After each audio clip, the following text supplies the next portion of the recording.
दारापर्यंत आंदोलक पोहोचले होते, तुमची प्रतिक्रिया काय? माझी प्रतिक्रिया आम्ही काल दिली आहे की एक लक्षात घ्या, माझ्या माहितीप्रमाणे आंदोलन अद्याप संपलेलं नाही. काल रात्रभर माझी काही प्रमुख आंदोलक नेत्यांशी चर्चा झाली. आज दुपारनंतर आम्ही तिकडे जाणार आहोत. काल देशाच्या युवा शक्तीनं, तुम्ही त्याला काय जेन झी म्हणा किंवा वाय झी म्हणा, देशाच्या युवा शक्तीनं आपला संताप, आपला उद्रेक ज्या पद्धतीने व्यक्त केला त्यालाच आम्ही लोकशाही मानतो. नरेंद्र मोदी आणि अमित शहा यांच्या सरकारने आणि त्यांच्या पोलिसांनी त्या तरुण मुलांवर, मुलींवर ज्या प्रकारचा अमानुष लाठी हल्ला केला, अश्रुधूर सोडला, फरफटत नेलं, पाय तोडले, डोकं फोडलंय, जाऊन पहा तुम्ही. आम्हाला जालियनवाला बाग हत्याकांडाची आठवण झाली. जालियनवाला बागेत जनरल डायरनं गोळ्या घातल्या. इथे भाजपच्या जनरल कायरने लाठीमार केला, अश्रुधूर सोडला, लहान लहान मुलींचा आक्रोश पाहिला. यांना मुलं बाळं नसल्यामुळे किंवा जे आहे ते परदेशात असल्यामुळे सुरक्षित, त्यांना आमच्या भारतातल्या मातीतल्या मुलांचं दुःख, त्यांच्या आईवडिलांचं दुःख आणि यातना कळणार नाहीत. म्हणूनच मी आज सांगितलं, कालचा दिवस हा भारतीय लोकशाहीतला अत्यंत काळा दिवस होता, ब्लॅक डे. हा 20 जुलै हा दिवस यापुढे डरपोक दिवस म्हणून साजरा करावा. डरपोक दिवस. सर, तुमचा पक्ष मुंबईमध्ये ग्राउंडवर होता, तुम्ही देखील इथं बोलताय. राष्ट्रवादी काँग्रेसने सांगितलं होतं आमचे 8 खासदार जमिनीवर ग्राउंडवर दिसतील, काँग्रेसही कुठे दिसलं नाही. मला असं वाटतं, नाही, मी डरपोक हा पोलिसांनी ज्या प्रकारचा अत्याचार केला, हल्ला केला, ज्या पद्धतीनं लहान मुलांना मारलं, हा डरपोकपणा आहे ना. सरकार लहान मुलांना, विद्यार्थ्यांना घाबरलंय आणि हुकुमशाहीप्रमाणे ते आंदोलन चिरडून टाकण्याचा प्रयत्न करत आहे. काल ग्राउंडवरती आम्ही सगळे होतो की. काल आम्ही ताबडतोब वांगचुकना भेटायला गेलो, त्यांच्या प्रकृतीची चौकशी जाऊन आम्ही केली सफदरजंगला, त्यांच्याशी संवाद साधला. त्यानंतर आम्ही परत तिकडे काही आंदोलकांना भेटलो. संध्याकाळी मी स्वतः जंतर मंतरला गेलो होतो काल. आता परत आम्ही जाणार आहोत. तुमच्या पक्षाबद्दल प्रश्नच नाही. सुप्रिया सुळे म्हटलं की आमचे 8 खासदार खांद्याला खांदा मिळून या लोकांसोबत, विद्यार्थ्यांसोबत आहेत, आंदोलन पाहायला मिळतील. मला असं वाटतं की काय त्यांच्या पक्षानं महाराष्ट्रात आंदोलन केलेलं आहे. मला इकडल्या त्यांची भूमिका सुद्धा कालच्या बैठकीमध्ये हे आंदोलकांच्या बाजूनीच होती. स्वतः सुप्रिया सुळे या आजारी आहेत. त्यांना मी काल, मलाही वाईट वाटलं की सुप्रियाताई म्हणजे फार व्होकल आहेत ज्याला आपण म्हणतो, पण त्यांचा आवाजच येत नाही आहे. त्यांचा घसा पूर्णपणे हे जो कंठ आहे तो बिघडलेला आहे आणि डॉक्टरांनी त्यांना किमान 10 ते 12 दिवस बोलू नये किंवा घशावर ताण देऊ नये हे सांगितलेलं आहे. त्यांचे लोक होते की आता जे मला असं माझ्या माहितीप्रमाणे जे अनिश गावंडे आहेत दिपके बरोबर, ते त्यांच्याच पक्षाचे आहेत. त्यांनी असं सांगितलं आमचे 8 खासदार असतील, एकही खासदार ग्राउंडवर पाहायला. बघा, खासदार असतील किंवा नसतील, त्याहीपेक्षा कार्यकर्ते होते जमिनीवर. प्रश्न हा आहे की या देशातील जे राजकीय घराणे आहेत त्यांना त्यांच्या मुलाचं करिअर दिसतं, ग्राउंडवर येताना दिसत नाही. आता याच्यावरती आज हा चर्चेचा विषय नाही, पण या सगळ्या, मला असं वाटत नाही का विरोधी पक्षाला देखील मोठा संदेश आहे? विरोधी पक्षांना हे आंदोलन ताब्यात घ्यायला पाहिजे. आता आम्ही आजच्या बैठकीत हा मुद्दा मांडणार आहोत. आम्ही स्वतः मुंबईमध्ये फार मोठं आंदोलन केलं, अजूनही करत आहोत, यापुढेही करत राहू. जिथे जिथे संधी मिळेल तिथे युवा सेनेचे प्रमुख आदित्य ठाकरे हे आघाडीवर जाऊन नेतृत्व करून, तरुणांना एकत्र करून या सगळ्या मोठ्या आंदोलनाला समर्थन देत आहेत. शिवाजी पार्कचं आंदोलन हे महाराष्ट्रातलं किंवा देशातलं एक मोठं आंदोलन झालं, आपण पाहिलं असेल. आणि यापुढे सुद्धा ही आंदोलनं सुरूच राहतील. आम्ही इतकंच सांगतो आहोत की देश पातळीवरती आता हे आंदोलन घेऊन जावं लागेल. सर धर्मेंद्र बॉर्डरवर शेतकऱ्याचं आंदोलन नाही, सर, एक याला जोडून होतं. धर्मेंद्र प्रधानांचा एक काल व्हिडिओ समोर आलेला आहे. एकीकडे आंदोलन करत असताना हसत धर्मेंद्र प्रधान निर्लज्ज आहेत ना हे, आमच्या जखमीवर मीठ चोळतायत. एका बाजूला तरुण मुलांवर, विद्यार्थ्यांवर, लहान मुलांवरती अमानुष लाठीचार्ज करतायत आणि ज्यांच्या विरोधामध्ये आंदोलन सुरू आहे हे क्रूर आणि विकृतपणे हसत हसत बाहेर पडतायत, तोंडामध्ये काहीतरी चघळत. याचा अर्थ किती काळजी आहे याने या मुलांची. याला क्रौर्य म्हणतात आणि हे जे क्रौर्य आहे डरपोकपणातून निर्माण होतं. पण काल ही ठिणगी पडलेली आहे क्रांतीची, लक्षात घ्या, आणि हा वडवा पेटल्याशिवाय राहणार नाही. तर देशाच्या एकीकडे आता शेतकरी देखील या आंदोलनामध्ये सहभागी होण्याची नाही, खरं म्हणजे शेतकरी कालच येणार होते. या शंभू बॉर्डरला काल हजारो शेतकरी जमा झाले होते आणि त्यांना सुद्धा या आंदोलनात सहभागी व्हायचं होतं. पण दिल्लीमध्ये जितका पोलीस फोर्स लावला त्यापेक्षा जास्त पोलीस फोर्स काल शंभू बॉर्डरला होता आणि पंजाबच्या शेतकऱ्यांना, हरियाणाच्या शेतकऱ्यांना काल तिथे रोखण्यात आलं. नाहीतर ते सुद्धा शेतकरी बांधव त्यांच्या मागण्यांसाठी विद्यार्थ्यांच्या आंदोलनामध्ये विलीन होणार होते. सर, तुम्ही मागाशी म्हटलं की आज याच्यावरती चर्चा होईल की विरोधकांनी या आंदोलनामध्ये सहभागी व्हायला पाहिजे. गोंधळाची स्थिती विरोधकांमध्ये अजूनही नाही. लोकांच्या, विद्यार्थ्यांच्या भावना त्यांच्यापर्यंत पोहोचत नाही. बघा, शिवसेना पक्षप्रमुख उद्धव ठाकरे यांचं असं मत आहे खरं तर की इतके संतप्त आहेत आणि या विद्यार्थ्यांच्यावरती अत्याचार आणि लाठीमार होऊन त्यांचं तर असं म्हणणं आहे की याच्यावरती भारत बंदचा पुकार केला पाहिजे विरोधी पक्षाने. राहुल गांधीला अजूनही बाबा लक्षात येत नाहीये. नाही, राहुल गांधींच्या लक्षात येतं ना. राहुल गांधी स्वतः नीटच्या प्रकरणामध्ये सगळ्यात आधी आंदोलन त्यांनीच सुरू केलेलं आहे. राहुल गांधींनी या देशामध्ये नीटच्या विरोधामध्ये पहिला एल्गार जर कोणी पुकारला असेल. सभागृहामध्ये विद्यार्थ्यांना संबोधित करणं, अभिजित तितकेसारखा लाटा काटा खाणं, त्याच्यात फरक वाटत नाही तुम्हाला? अजिबात फरक वाटत नाही. तुम्ही एक अजेंडा घेऊन जर माझ्याशी बोलता, तुमचं चॅनल मला माहिती आहे काय आहे ते, तुम्ही असं अजेंडा घेऊन जर बोलत असाल तर तुम्ही त्या आंदोलनाचा अपमान करता. हे मी ऑनलाईन सांगतोय. तुम्हाला असं वाटत नाही की राजकीय नेत्यांच्या मुलांच्या करिअरसाठी ते मुलं बाहेर येत नाही? 2-4 पक्षाचे नेते येतात, विरोधकांची असं अजिबात घेतलेली आहे. नाही. सारख्या माणसाच्या मागे एवढ्या मोठ्या प्रमाणात लोक हे येतात. ह्याच्यामध्ये तुमचा गैरसमज आहे. काय संबंध आला सर? तुमचा गैरसमज आहे. हे जे लोक आहेत हे एका व्यक्तीच्या मागे नाही आहेत.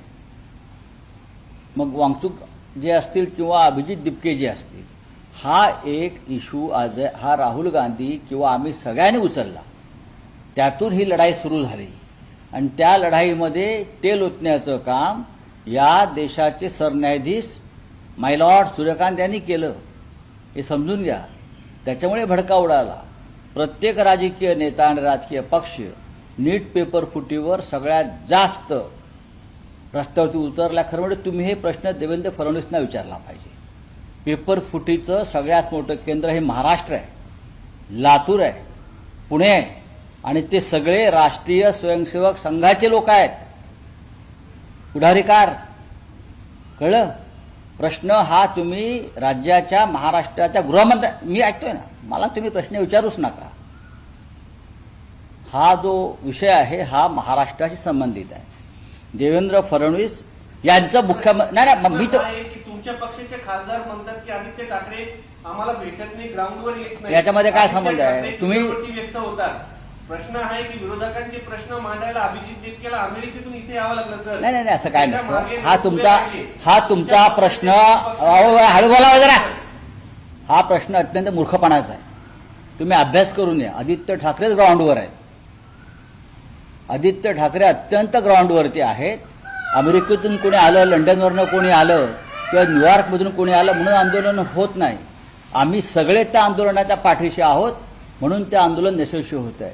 काल केजरीवाल आंदोलनामध्ये होते, काल समाजवादी पार्टीचे लोक आंदोलनामध्ये होते, काल भीम आर्मीचे नेते आंदोलनामध्ये होते, काल आमचे लोक आंदोलनामध्ये होते. आम्ही सातत्याने त्या आंदोलनाच्या पाठीशी आहोत. काल उद्धव ठाकरे यांनी किमान 25 वेळा याच्यावर त्यांच्याशी चर्चा केलेली आहे. आणि एक पत्रकारांना माझा सल्ला आहे, तुम्ही सरकारची गुलामगिरी करू नका. हे सरकार अत्यंत क्रूर आहे, हे सरकार अत्यंत निर्घृण आहे. आणि नरेंद्र मोदी आणि अमित शहा यांनी काल ज्या पद्धतीनं या देशातल्या युवकांवरती हल्ला केलेला आहे, लाठीमार केलेला आहे, असं क्रौर्य फक्त ब्रिटिश काळामध्ये जालियनवाला बाग हत्याकांडात दिसलं. निशस्त्र मुलांवर, मुलींवर, त्यांच्या पालकांवर जे हल्ले केले त्याच्यामुळे या देशामध्ये एक जो असंतोष आणि उद्रेक झालेला आहे त्याचा सुद्धा विचार स्वतःला पत्रकार संबंधाच्या तरुणांनी केला पाहिजे. राऊत साहेब, तुम्ही आता बोलताना म्हटले की भारत बंदची एक प्रकारे भारत बंद झाला पाहिजे अशा पद्धतीची उद्धव ठाकरेंची भूमिका आहे असं तुम्ही बोलताना होय, आता होय, म्हणाले. होय. त्या अनुषंगाने काय तुम्ही पुढे जाणार आहात का? त्या अनुषंगाने काय त्यांची भूमिका आम्ही काल चर्चा केली. त्यांचं असं म्हणणं आहे की ज्या प्रकारचं आंदोलन काल झालं या देशामध्ये, देशाच्या राजधानीमध्ये, ते अत्यंत गंभीर आहे, चिंताजनक आहे. ज्या पद्धतीनं पोलिसांनी क्रौर्याची परिसीमा गाठली ती अत्यंत भयंकर आहे.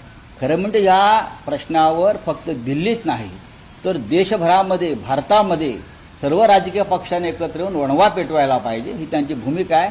आणि यावर जर भारत बंद करण्याची जरी वेळ आली तरी आम्ही त्यात सहभागी होऊ. पण त्या अनुषंगाने विरोधी पक्ष, कारण तुम्ही आता इंडिया आघाडीच्या बैठकीमध्ये कालच्या आंदोलनाच्या अनुषंगाने चर्चा करणार आहात, तर हा मुद्दा उद्धव ठाकरेंच्या वतीने तुम्ही मांडणार आहात? आम्ही नक्की मांडायला काय. महाराष्ट्रामध्ये काल 4 ठिकाणी मोठं आंदोलन झालं. आपण पुण्यातलं पाहिलं असेल, आपण नागपूरला पाहिलं असेल, शिवसेनेनेच केलेलं आंदोलन आणि त्याच्यामध्ये सर्व क्षेत्रातले तरुण वर्ग काल नागपूरला उतरला होता. आता त्याच्यानंतर जिल्ह्यातल्या प्रत्येक ठिकाणी हे जेन झीचं आंदोलन सुरू होईल. तर राज्यसभेमध्ये अमित शहा वंदे मातरम विधेयक आणणार आहेत, 3 वर्षाची शिक्षा दिली जाणार आहे जर अडथळा आणला. स्वतःला येतं का वंदे मातरम? किंवा त्यांचे जे नेते आहेत प्रधानमंत्री, ते टेलिप्रॉम्प्टरशिवाय वंदे मातरमची पूर्ण कडवी म्हणू शकतात का? त्यांनी म्हणून दाखवावं. सेंट्रल हॉलमध्ये आम्ही येतो, टेलिप्रॉम्प्टरशिवाय वंदे मातरम देशामध्ये काय चाललं आहे आणि तुम्ही काय करता. वंदे मातरमसाठी सक्ती करण्याची गरज नाही गृहमंत्रीजी. वंदे मातरम हा देशाचा आत्मा आहे आणि भारतीय राष्ट्रीय काँग्रेसच्या पहिल्या अधिवेशनामध्ये वंदे मातरमचं गाण वाजवलेलं आहे, तुम्ही नाही. ज्यांनी देशाच्या स्वातंत्र्यात आणि स्वातंत्र्यानंतर आपल्या कार्यालयावर 52 वर्ष तिरंगा फडकवला नाही, त्यांना आता राजकीय कारणासाठी वंदे मातरमची आठवण यावी यासारखं दुर्दैव नाही. बोले हिंदी में क्या है भाई? सर, जो बीजेपी प्रोटेस्ट को लेकर आप लोगों का क्या स्टैंड है? कल जिस तरह से एक्शन लिया गया प्रशासन के द्वारा, जो खबर है सर 118 प्रोफेशनल पुलिस जो ऑफिसर्स और सिक्योरिटी ऑफिसर वो इंजर्ड हुए हैं, गाड़ियां भी तोड़ी थी, कुछ पुलिस वालों के बच्चे भी। आंदोलन में ये होता है, आंदोलन जब होता है लाखों की संख्या में लोग आंदोलन, लोकतंत्र में आंदोलन का बहुत महत्व होता है. आप इस आंदोलन को नजरअंदाज नहीं कर सकते. लाखों युवा कल आए थे, बॉर्डर पर किसान भी आए हैं, आपने देखा होगा. आज किसान दिल्ली में आएंगे. किसान तो कल ही दिल्ली में आने वाले थे लेकिन उनको रोका गया. जिस तरह से पुलिस ने बहुत निर्घृणता से बच्चों को मारा है, पीटा है, आप उनसे बातचीत कर सकते थे. गृहमंत्री जी, प्रधानमंत्री जी या और कोई बड़ा नेता जाकर उनसे बात कर सकते थे. वो भी आपके बच्चे हैं ना. जैसा जय शाह आपका बच्चा है अमित शाह जी, वैसे ये भी आपके बच्चे हैं. ये देश आपके बेटे के लिए नहीं है जो आज क्रिकेट का बादशाह बना है. ये बच्चे पढ़ाई करते हैं, एग्जाम देते हैं, पेपर लीक होता है, फिर वो आत्महत्या करते हैं, उनके माँ बाप रोते हैं, हमने कल देखा है. तो उनको भी जय शाह जैसा प्यार दीजिए आप. ये मैं कहूँगा आपको, आपको आशीर्वाद मिलेगा भगवान श्री राम का. वहाँ भी लूट चल रही है. जिस बेरहमी से मारा है, क्या उनको दुख नहीं है? सरकार को थोड़ा भी अंदर अगर कोई अंतरात्मा उनकी जाग गई होगी तो जाकर बच्चों को मिलेंगे ये लोग. मोदी बड़ी बड़ी बातें करते हैं ना मानवता की, मैं फकीर हूँ, मैं लकीर हूँ, तो फकीर का आत्मा जिंदा होना चाहिए. सर, कल राहुल गांधी ने सर जो पीएम मोदी है उन्हें most anti youth prime minister label दिया है. सर, उनकी बात से आप कितना इत्तेफाक रखते हैं, कितना सहमत हैं? मैं इत्तेफाक रहता हूँ, हम सहमत हैं. सर, सीजेपी का जो प्रोटेस्ट है आज फिर है, उन्होंने कहा कि हम सब देखिए, आंदोलन हुआ है, कल बड़ा आंदोलन हुआ, लेकिन जो मांग है, पेपर लीक के जो असली गुनहगार है एजुकेशन मिनिस्टर, उनकी इस्तीफे की मांग के लिए वांगचुक जी ने फास्ट शुरू किया है ना. जंतर मंतर पर जो बच्चा आए हैं, बैठे हैं, कल उसने लाठियां खाई है, हाँ, आंसू गैस भी सहन किया है। अगर गोलियां चलाते तो छाती पर गोली झेलने के लिए भी तैयार थे। किसके लिए? तो जो एक मांग है उसके लिए आपको धर्मेंद्र प्रधान को बचाना है और देश के युवाओं को एजुकेशन सिस्टम और देश को बचाना है, ये फर्क है। सर एक और डील क्वेश्चन में आ गई है सर, इंडिया यूएस डील, उसके अगेंस्ट में जो पंजाब के किसान हैं वो दिल्ली की तरफ आ रहे हैं। सर डील क्या है और कैसे शंभू आप बॉर्डर पर इसको- रोका गया? देखिए, शंभू बॉर्डर पर रोका गया है किसानों को। जी। ये सरकार किसान के विरोध में है, ये सरकार स्टूडेंट के विरोध में है। सभी के सरकार सिर्फ अपने स्वार्थ के लिए काम कर रही है, राजनीतिक स्वार्थ के लिए। ना किसानों की चिंता है, ना युवाओं की चिंता है। लेकिन जब किसान भी, खास करके पंजाब का किसान भी दिल्ली में आएगा तो ये सरकार को संसद से भागना पड़ेगा। सर राम मंदिर में डोनेशन का जो चोरी हुआ था सर, उसकी गिनती के लिए एक नई टीम बनाई गई है। सुप्रीम कोर्ट ने भी कल आदेश नहीं, दिया। लेकिन जो चोरी हो गया माल कहाँ है और ये चोरों के सरदार कहाँ हैं? वो तो यहाँ बैठे हैं दिल्ली में, झंडे वाला स्टेट में बैठे हैं। उनके ऊपर क्या कार्रवाई होगी? सबको बचाने का काम चल रहा है। सर एक आपके पास तो प्रधानमंत्री एनडीए के सभी सांसदों के साथ बैठक ले रहे हैं। मंगल मिलन। इस तरह से हाँ? मंगल मंगल मिलन मिलन का नाम का प्रोग्राम आज है। हाँ, जो प्रधानमंत्री इंडी की मीटिंग होती है उसको आप सिर्फ नाम दिया है मंगल। अरे नाम ही दे रहे हैं ना, मंगल मिलन, दंगल, कल दंगल मिलन हो गया ना। बाकी सांसद वो भी अटेंड रहेंगे 6 सांसद। देखो, वो बागी नहीं है, वो गद्दार है। बागी किसको कहते हैं? बागी भगत सिंह को कहते हैं, सुखदेव को कहते हैं। कल जो बच्चे आए थे वो बागी है। कल जो लाखों बच्चे सड़क पर उतरे थे, आप उसको बागी बोल सकते हो। वो खरीदे हुए बच्चे नहीं है ना। जो 50-50 करोड़ में अपने आप को बेचने के लिए तैयार हो गए, वो गद्दार होते हैं, वो बागी नहीं है। तो अगर हमारे 6 सांसद वहां गए हैं वो गद्दार है और मंगल मिलन में जा रहे हैं। अगर वो कल दंगल मिलन में शामिल होते तो मैं उनको मान लेता। सेशन सर मराठी सेशन चले सर आता एनडीएची बैठक पार पडतीये. पंतप्रधान नरेंद्र मोदी स्वतः बैठकीला पोहोचले आहेत. आपल्या पक्षात जे 6 खासदार बंडखोर बाहेर पडले ते या बैठकीला उपस्थित. बघा, बंडखोर म्हणणं हा या देशातल्या आणि जगातल्या आतापर्यंतच्या क्रांतिकारक बंडखोरांचा अपमान आहे. ते गद्दार आहे. बंडखोर कोणाला म्हणाल? क्रांतीवीर वासुदेव बळवंत फडके बंडखोर होते.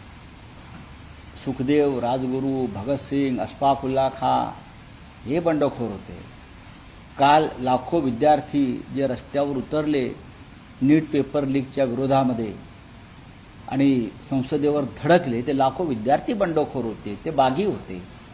पण जे 50-50 कोटी रुपयाला विकले गेले 6 खासदार शिवसेनेचे जे मशालीवर निवडून आले, 6 खासदार, मी त्यांची नावं घेतो त्या गद्दारांची. संजय दिना पाटील, भाऊसाहेब वागचौरे, संजय देशमुख, संजय बंडू जाधव, तो नागेश अष्टेकर, बरं का, हे जे 6 खासदार आहेत हे बंडखोर नसून ते गद्दार आहेत. शेतकऱ्यांना अटक त्यांनी करण्यासाठी राजघाट- त्यांनी 50-50 कोटी रुपये घेतले आणि स्वतःचं ऑक्शन केला, लिलाव केला. त्याच्यामुळे ते जर त्या कुठल्या मंगल मिलनमध्ये गेले असतील तर त्यांचं मंगल त्याच्यातच आहे, गुलामी करण्यामध्ये. काल जे दंगल झाली ती दंगल मिलन होतं. अख्ख्या देशातून युवा आले आणि त्यांनी एक वैचारिक दंगल केली, संसदेवर धडकले. आम्ही त्यांना बंडखोर मानतो, आम्ही त्यांना बागी मानतो. राजघाटवर सर, गेलेल्या राजघाट- शेतकऱ्यांना ताब्यात घेण्यात आले. बघा, हे सरकार दुसरं काय करू शकतं? हे सरकार, आता तुम्ही ह्याचाही दोष कोणाला देणार? शेतकरी आले, शेतकऱ्यांचे प्रश्न आहेत. अमेरिकेबरोबर जे सरकारनं डील केलेलं आहे त्या संदर्भातले काही शेतकऱ्यांच्या जीवनात निर्माण झालेल्या समस्या आहेत. त्यांच्याशी कोण बोलणार? कुठे आहेत देशाचे काय ते कृषी मंत्री? मग त्यांचा राजीनामा मागायला पाहिजे शेतकऱ्यांनी. धर्मेंद्र प्रधानचा राजीनामा घ्यायला पाहिजे. मग त्याच पद्धतीनं शेतकऱ्यांचे जे मंत्री आहेत, शेती मंत्री, त्यांचा राजीनामा घेतला पाहिजे. या देशात महागाई उसळली, अर्थमंत्र्यांचा राजीनामा घ्यायला पाहिजे. संरक्षण मंत्री अपयशी आहेत, त्यांचा राजीनामा घ्यायला पाहिजे. आणि या सगळ्यांना जबाबदार असल्यामुळे नरेंद्र मोदींचा राजीनामा असायला पाहिजे. उठाया गया राजघाट से हाँ? किसान घाट जा रहे किसान राजघाट से डिटेन किया गया, तस्वीरें आ रही थी लेटर। देखिए, राजघाट में महात्मा गांधी का समाधि का दर्शन लेने के लिए किसानों को रोका जाता है.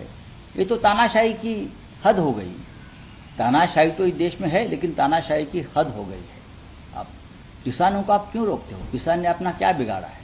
किसान एक देश का हमारा एक आधार है, मजबूती का आधार है। लेकिन आप उनको रोकते हो, युवाओं को रोकते हो, कल महिलाओं को रोकेंगे, फिर ये देश में रहेगा कौन? चलो, थैंक यू।